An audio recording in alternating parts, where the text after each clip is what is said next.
Good afternoon. The March 19th meeting of the Oklahoma City Water Utilities Trust will be in order, and the first item on the agenda is the approval of the minutes for March 5th. Have a motion and a second to approve the minutes. Are there comments or questions? Hearing none, voting please. Minutes are approved. Next item is the consent docket. Move the consent docket subject to individual consideration. Have a motion and a second. Are there a number of items on the consent docket? Does anyone want to discuss any of them separately? Any reason to pull any of them?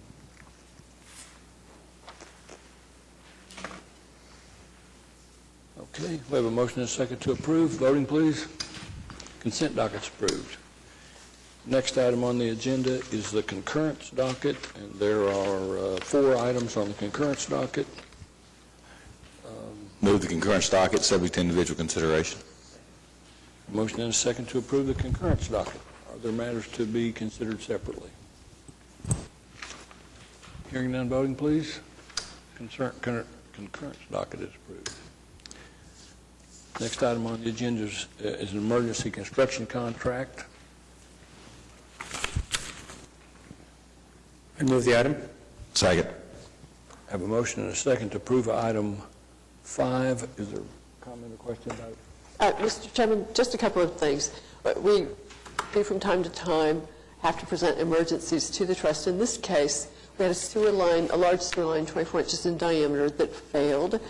We took emergency bids, the normal process following my declaration of an emergency. The key thing was to make certain that we had the sewer put back in place, carrying sewage instead of releasing it to the wastewater treatment plant, and also to be able to restore the area so that it would not erode in the future and recreate the situation. We found it in a regular inspection of creeks that we do periodically, and we're surprised by the level of damage since the last inspection. Any other questions or comments? We had a motion and a second to approve the resolution. Voting, please. It's approved. Next item is item 6. Several items for individual consideration. However, the first 3 items have been deferred to, requested to be deferred until April the 2nd. Can we take one motion on all 3 of them? Second. I have a motion and a second to refer all 3 of these items to April the 2nd. Comment or question? Question, Mr. Chairman. How close are we to finding an alternate site? Several of us met with the Tinker officials at Tinker, which we committed early on that we wouldn't make any adjustment anywhere without making sure that it did not interfere with Tinker's long-range situation. And in fact, one of the things I said at the meeting is I wanted to conduct the meeting as if there was a BRAC official in the room the whole time we were there, because we didn't want to do anything. We didn't want to touch that edge. And after listening to their reasoning and they listened to ours, there was some agreement that perhaps, well, not perhaps, but there was, it appears that we can move the facility to the east slightly. And we believe we can move it far enough to the east that there will be no residences within a mile, except perhaps one that lives on one individual that lives on the rented property. Well, there were probably 2. There's a property right to the south of it, which we were very close to anyway. But then there's a rented property immediately to the west that's on a school land section. But we think we can move it so that no one will be within a mile of it. And so we're trying to analyze that and seeing how that would impact all the fallout literally from it. And so hopefully we will be ready at the next meeting to discuss that. Good. Thank you, Mr.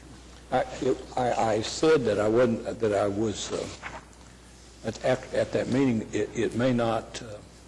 It did a lot for our relationship with Tinker. I think sitting with them and talking to them about what we wanted, and them being at the table. They had the vice base commander was there. So we had an opportunity to explain what we were trying to do. They talked about what they wanted, and it was the meeting itself was very positive. There's a lot of give and take and conversation about it.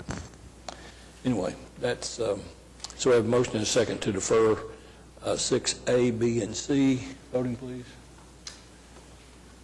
Motion's approved. Next item is item D, which is a resolution recommending Oklahoma City introduce and adopt an ordinance pertaining to mandatory use of water. Mr. Chairman, there are two items on your agenda today, which Mr. Keith will describe.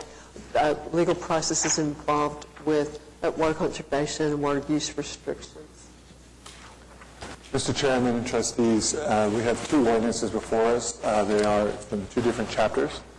In Chapter 55, we have some information that would help clarify who the account holder is, who the customer is, and what the relationship is between the account holder, customer, and the utilities. It also makes it clear to the account holder that one of their responsibilities as part of their contract is to participate in any declared emergency or conservation issues in order that we may enforce those conservation directives contractually. To partner with that, to marry up with that, in Chapter 55, the second ordinance that's before you today, I'm sorry, Chapter 57, the second ordinance that's before you today, is a revision to an existing ordinance we have wherein the city manager may declare an emergency and declare water restrictions of several different kinds. But what this ordinance was amended to do was to clarify how we got the notice to the customers that those restrictions are in place, and to also set up a progressive system for penalties for those who do not comply. Our goal being compliance, not revenue raising. So what we have is upscaling of potential penalties for people who do not comply. Our goal, of course, is to make sure that during emergency situations or where we need to restrict water usage, that all the customers participate equally and comply with those directives. Any comments or questions on either one? I think it's prudent to point out that there's a couple of other things that are working. Water's administration is looking at a cost of service study to come back with some recommendations on some tiered rates in the future. And then Marcia's also working on a very much of a comprehensive trigger plan, if you will, when we go to different levels of more extreme measures based upon a cumulative look at the volumes of water in our reservoirs. So she's taking a look at all of the reservoirs in together, and when it gets to certain levels, cumulatively, then it would trigger for other things to happen, and so that'll be coming forth. Is there any way you can set 2 meters at a residence that has an irrigation system and bill those differently? Yes. One for the household uses and one for irrigation. And there are different purposes. One's artistic primarily, the other's necessary for life. And so Yes, always an option for customers.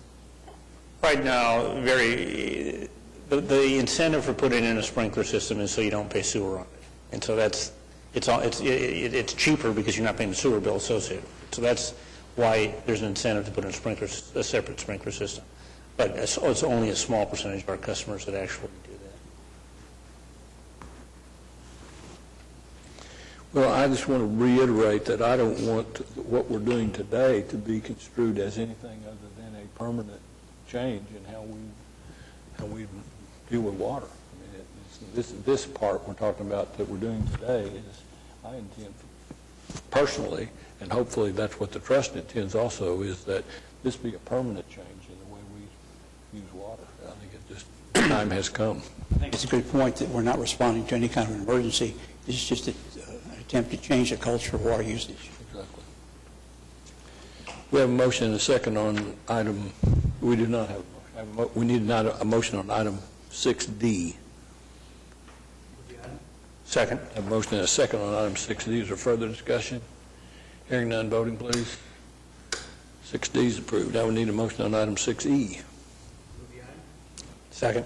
Motion and a second on item 6E. Is there further discussion? Hearing none, vote please. It's approved. Next item is item 6F. Do we need executive session?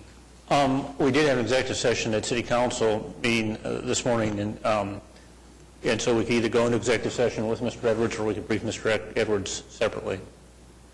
Okay. Whatever. Well, in the interest of time, if you can do that separately, let move things around. Okay. Then this item F would then be stricken.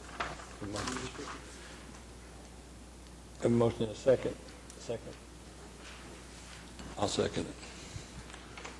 Voting, please. F stricken.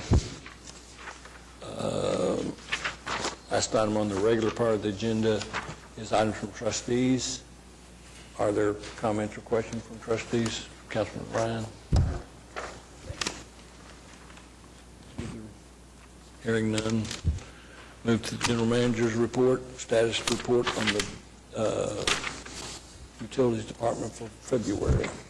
Sure. Mr. Chairman, just briefly, we have had a little rain in southeastern Oklahoma that hit the McGee Creek Reservoir watershed and not the Atoka watershed.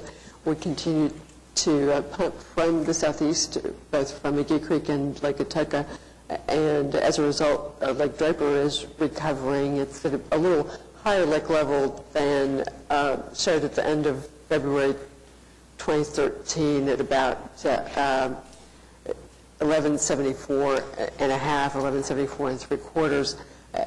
Canton Lake has gained a little bit of water, about a half a foot, or maybe 3,000 acre feet since the end of February. And Lake Hefner, of course, reached a recent high of 1,194 feet. I understand that floats some boats, but perhaps not the bigger ones that might want to be able to get out of the lake. It seems imminent that we will cancel the boating season. I will let you know on Friday whether that will actually happen.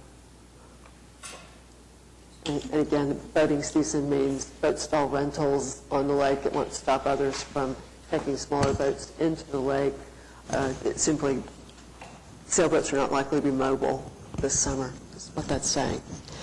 And we're working hard on those communication methods and handling the billing system changes that need to take place to make that work.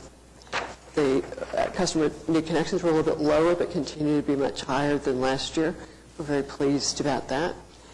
And moving on to the report concerning the winter period average, this is something we bring you annually. You changed the ordinance to calculate the winter period average last year. The winter period average stayed very precisely the same overall for customers, with residential customers at about 5,000 gallons a month, typical winter average. And that consists, compared to other utilities in the country, is a good to normal level of winter use in a household. Any comments on either of the reports? Hearing none. Citizens to be heard? No one signed up? Hearing none, we're adjourned. Thank you.